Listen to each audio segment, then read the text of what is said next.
चलो बच्चों, अगला पॉइंट हम देखते हैं। कल तक हमने देखा था कि तीन प्रकार के मौलिक अधिकारों का जिक्र, तीन प्रकार के भारतीय संविधान के लक्षणों के बारे में देखा था।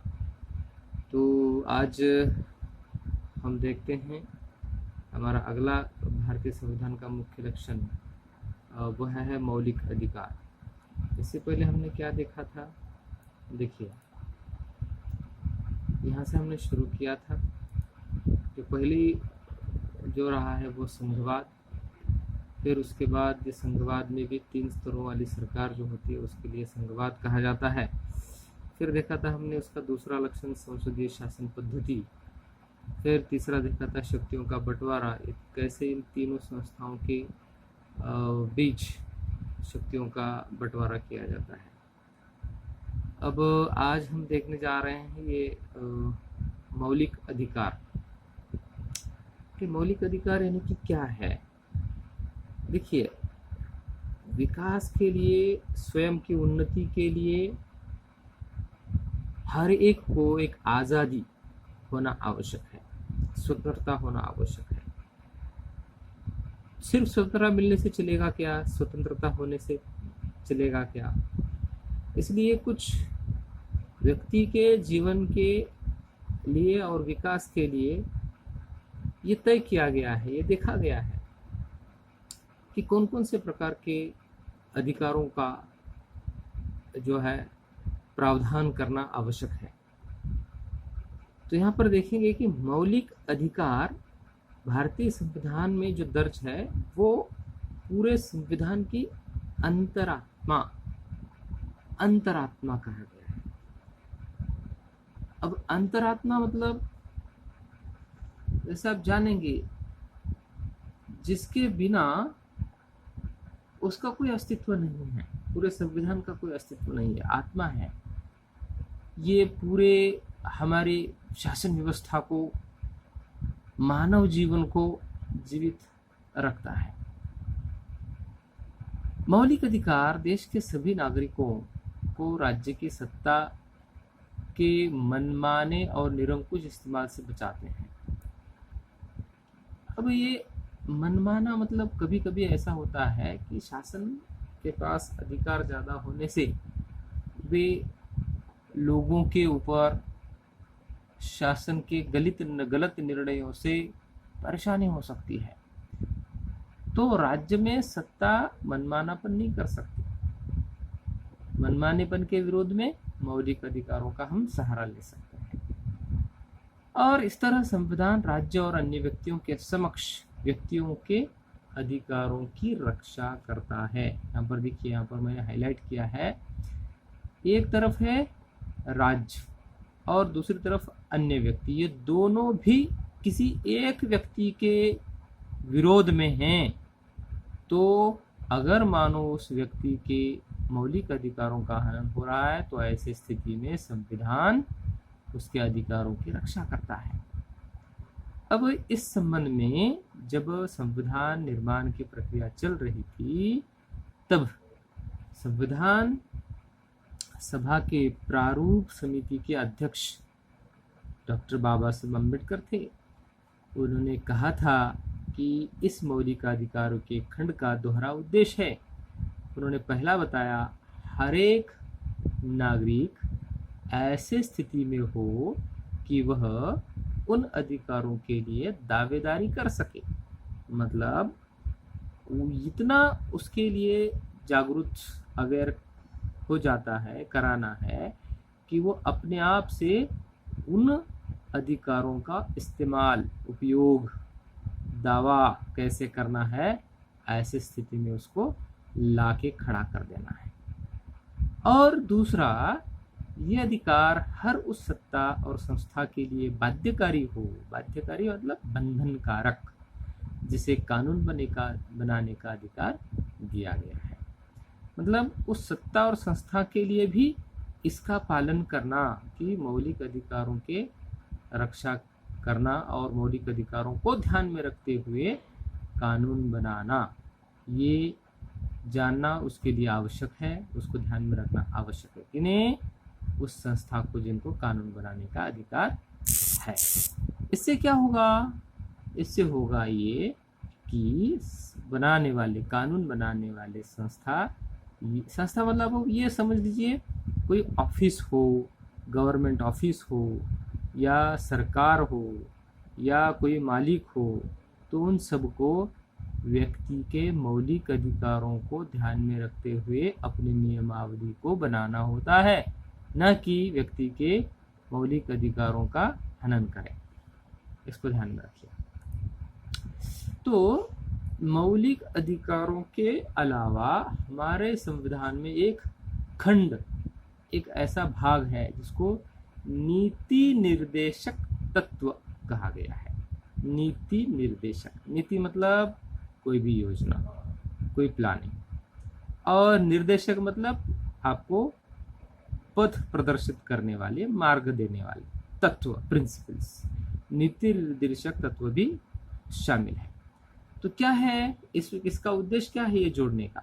तो संविधान सभा के सदस्यों ने यह खंड इसलिए जोड़ा था ताकि और ज्यादा सामाजिक व आर्थिक सुधार लाए जा सके। क्या है भाई ये सामाजिक और आर्थिक? देखिए, समाज में कोई भी व्यक्ति एक जैसे अपनी आर्थिक स्थिति या सामाजिक स्थिति को देखते हुए समान नहीं है। तो करना क्या है?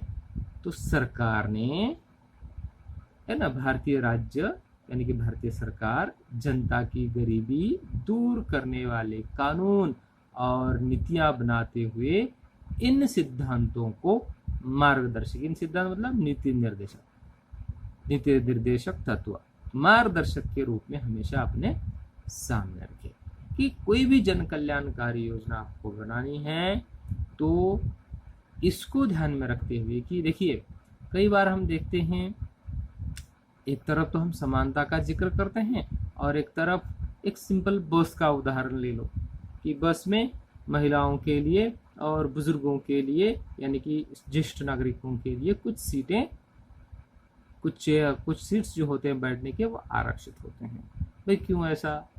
तो ये भी एक नीति निर्देशक तत्व वाला हिस्सा है, क्योंकि एक बुजुर्ग व्यक्ति जितना सामान्य व्यक्ति दौड़कर या जाकर अपनी जगह ले सकता है, और इसकी कमजोरी होने की वजह से, शारीरिक कमजोरी होने की वजह से महिलाएं या हो सकता है जो बुजुर्ग हैं, है ना, उतना जितना तेज गति से ये जाता है और हड़कंप कराकर सामान्य व्यक्ति ये कर सकता है, वैसे महिलाएं कर सकती हैं। का बड़ी शालीनता और सभ्यता के साथ वे बस में चढ़ते हैं और बैठते हैं, लेकिन उनको जगह मिलेगी क्या? जगह नहीं मिलेगी। तो ऐसी स्थिति में उनके लिए अगर कुछ सीटें आरक्षित हो जाती हैं तो वे अपने हक से उस जगह पर बैठ सकते हैं। तो ये एक नीति निर्देशक वाले तत्वों में इसको ऐसे एक उदाहरण के तौर पर मैंने बताया, यानी कि शिष्यवृत्ति हो, वजीफा हो, कोई कंसेशन हो, ये भी एक नीति निर्देशक तत्वों का ही उदाहरण है कि सरकार उनके लिए ऐसे कुछ कल्याणकारी योजना बनाती है। और अब मौलिक अधिकार है कौन कौन से, ये आपकी किताब में भी बहुत सारा विस्तार में दिया है। मैंने आपको एक उसका जिस्ट समझ में आए, एक सार समझ में आए, इसलिए आपको यहाँ पे बताया है। एक है समानता का अधिकार। कानून की नज़र में सभी लोग समान हैं, चाहे वो कोई प्रदेश, भाषा, लिंग, कुछ भी हो, कुछ भी उसका डिफरेंसेस व्यक्ति की में हो, लेकिन वे सब कानून की दृष्टि से सब समान है। ये पहला मौलिक अधिकार है और इस अधिकारों के वो सहारा ले सकता है अगर उसके साथ किसी व्यक्ति के साथ प्रदेश या भाषा या आर्थिक स्थिति के लेकर उसके साथ भेदभाव हो रहा हो, तो इस अधिकार का वो सहारा ले सकता है। फिर है स्वतंत्रता का अधिकार। अब ये स्वतंत्रता का अधिकार कैसे? इस अधिकार के अंतर्गत अभिव्यक्ति और भाषण की स्वतंत्रता, है ना, भाषण की स्वतंत्रता, सभा या संगठन बनाने की स्वतंत्रता, और कि किसी भी भाग में, यानी देश के किसी भी भाग में, अब देश के किसी भी भाग में आने जाने और रहने तथा कोई भी व्यवसाय, पेशा या कारोबार करने का अधिकार शामिल है। पहले वाली स्थिति में क्या था कि एक विशिष्ट प्रकार के व्यवसाय विशिष्ट जाति या समुदाय के लोग ही करें। परिणाम स्वरूप मानो जिस व्यवसाय में बहुत न्यूनतम या कम आय है, इनकम है, तो वह उस जाति या उस समुदाय का होने की वजह से उसको पीढ़ी दर पीढ़ी वही व्यवसाय करने के लिए वो बाध्य था।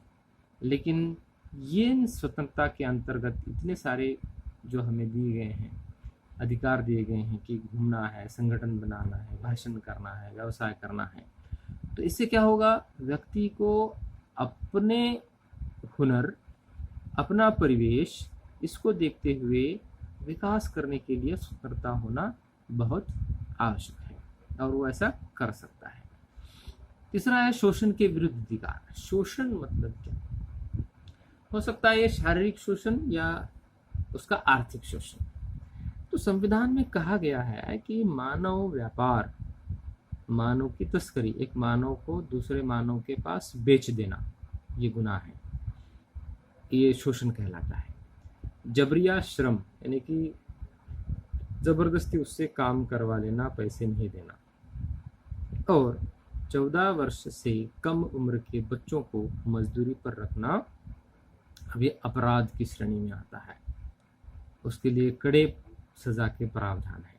तो ये शोषण के खिलाफ अगर ऐसा कोई भी कर रहा है तो इस शोषण के विरुद्ध अधिकार का, इस मौलिक अधिकार का वह उपयोग कर सकता है।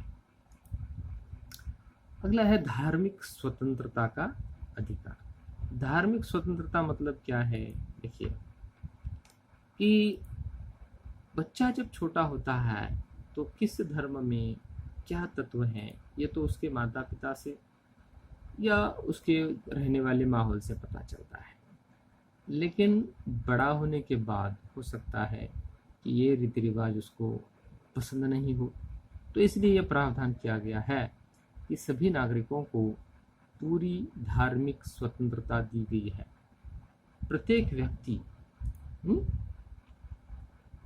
व्यक्ति को अपनी इच्छा का धर्म अपनाने, उसका प्रचार प्रसार करने का अधिकार है। अपनी इच्छा से वो स्वीकार कर सकता है कोई भी धर्म। जरूरी नहीं कि जिस धर्म के माता पिता से उसका जन्म हुआ है वह आगे उसी धर्म में रहे, जरूरी नहीं है। अपने विवेक से वह किसी दूसरे धर्म में जा सकता है। पांचवा है सांस्कृतिक और शैक्षणिक अधिकार। संविधान में कहा गया है कि धार्मिक या भाषाई सभी अल्पसंख्यक समुदाय अपनी संस्कृति की रक्षा और विकास के लिए अपने अपने शैक्षणिक संस्थान खोल सकते हैं। क्या अर्थ है इसका? देखिए, हमारा देश एक विविधतापूर्ण देश है। कई प्रकार की भाषाएं, कई प्रकार के सांस्कृतिक पहलू विभिन्न भागों में अपनाए जाते हैं, लेकिन उनकी संख्या दूसरे धर्म या दूसरे जाति के तुलना में या समुदाय की तुलना में कम है, यानी कि अल्प है। इसलिए वे अल्पसंख्यक समुदाय भी अपनी संस्कृति रक्षा के लिए अपने स्वयं के शैक्षणिक संस्थान खोल सकते हैं और बचपन से ही बच्चों को उनके संस्कृति के संस्कार दिए जा सकते हैं। इसलिए ये सांस्कृतिक और शैक्षणिक अधिकार भी एक महत्वपूर्ण मौलिक अधिकार है।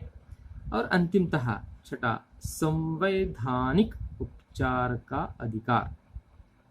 क्या है ये? यदि किसी नागरिक को लगता है कि राज्य द्वारा उसके किसी मौलिक अधिकार का उल्लंघन हुआ है तो इस अधिकार का सहारा लेकर वह अदालत में जा सकता है। अब ये संवैधानिक उपचार मतलब संविधान में बताए गए प्रावधानों के अनुसार ही वह जा सकता है। इसलिए इसको कहा गया है, यह बहुत महत्वपूर्ण है, क्योंकि बाकी पहले पूरे 5 की रक्षा भी ये छठे अधिकारों को लेकर वो कर सकता है, संवैधानिक उपचार का अधिकार। आगे पांचवा मुख्य लक्षण भारतीय संविधान के मुख्य लक्षणों में है धर्मनिरपेक्षता। धर्मनिरपेक्षता यहाँ पर सिर्फ इतना ही, इस चैप्टर में सिर्फ इतना ध्यान में रखो कि धर्मनिरपेक्ष राज्य यानी कि वह राज्य होता है कि जिसमें राज्य अधिकृत रूप से किसी भी धर्म को राजकीय धर्म के रूप में बढ़ावा नहीं देता, न ही किसी दूसरे धर्म को दबाता है, ना ही किसी को विशेष कोई योजना के तहत उठाता है। तो मतलब सब धर्म राज्य की दृष्टि से समान हैं। यहाँ हम पूरे भारतीय संविधान के लक्षणों को देख चुके जो इस अध्याय में आवंटित हैं। धर्मनिरपेक्षता के बारे में अलग से विस्तार में अलग पाठ है। उस समय में हम धर्मनिरपेक्षता के बारे में और विस्तार से जानेंगे। अब एक महत्वपूर्ण इस पूरे चैप्टर में देखना है, और वह क्या है यहाँ पे देखिए। अगर उस समय में इन्होंने संविधान बनाने का इतना बड़ा कार्य नहीं लेते तो आज की स्थिति भारत की अन्य हो सकती थी। डॉक्टर बाबा साहब अम्बेडकर को भारतीय संविधान का जनक या पिता कहा जाता है। क्यों भाई? उन्होंने दिन रात परिश्रम करके दूसरे देशों के संविधानों का अध्ययन करके और भारत की उस वक्त की दशाओं को, गरीबी को, विविधता को और जो मुट्ठी भर संसाधन की स्थिति से अच्छे लोगों के मनमानेपन को देखते हुए उन्होंने जिस प्रकार के प्रावधानों का समावेशन इस संविधान में किया गया और जिसकी वजह से आज सर्वव्यापक विकास देखने को मिलता है। तो उन्होंने यहाँ पे कहा है, डॉक्टर अंबेडकर का विश्वास था कि संविधान सभा में उनकी हिस्सेदारी से अनुसूचित जातियों को संविधान के प्रारूप में कुछ सुरक्षात्मक व्यवस्था मिली है। उन्होंने अनुसूचित जातियों से आह्वान किया कि वे सरकार के अलावा लोक सेवाओं में भी बढ़ चढ़कर शामिल हो, क्योंकि स्थिति ये थी कि केवल संविधान में ये दर्ज करने से सब कुछ ठीक नहीं होगा। तो स्वयं उन्नति के लिए जो पिछड़े हैं, जिनके पास संसाधन की बहुत कमी है या बिल्कुल ही नहीं है, ऐसे लोगों ने अपने उन्नति के लिए स्वयं ही आगे आना होगा और हर सरकार के उस क्षेत्र में अपनी हिस्सेदारी दर्ज करनी होगी। इसी के साथ ये पहला जो अध्याय है हमारा भारतीय संविधान, यहाँ पर हम समाप्त करते हैं। इसके ऊपर के जो पाठ के पीछे जो प्रश्नोत्तर दिए हैं आपके होमवर्क्स में पूरी तरह से लिखकर उसके फ़ोटोज़ निकाल कर यहाँ पर दर्शाएं, तब समझ में आएगा कि सभी लोगों ने इसको अच्छी तरह से लिख लिया है। धन्यवाद।